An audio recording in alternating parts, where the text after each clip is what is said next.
I'm David Brazeal, and this is App-titude. One fact of modern life is that everybody is always making lists. It's either a to-do list or a grocery list, some other kind of list, but you're always making lists of things and you've got to have a way to keep track of it. Now you can do that in the Notes app on your phone, but there's an app on iOS called AnyList that I love and has some functionality that gives you additional abilities to do things as you're trying to keep track of all those lists.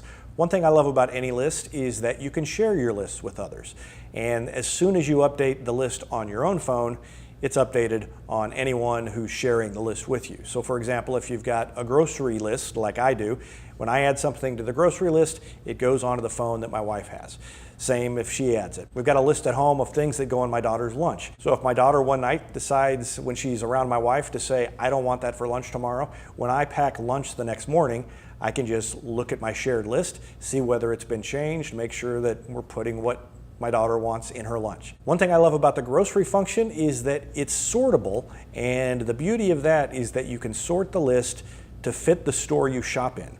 So for example, if you have the dairy products in the back of the store and you always start shopping in the back of the store, you drag the dairy section up to the top of the list.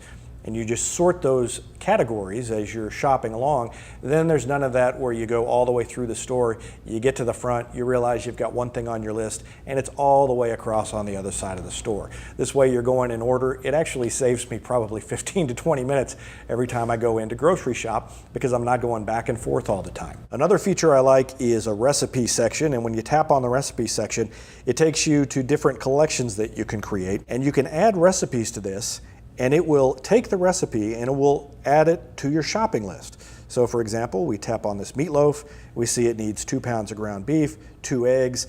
We can just add it to whichever list we want. We can even tap on it to double or triple the scale of the item and double the recipe, triple the recipe.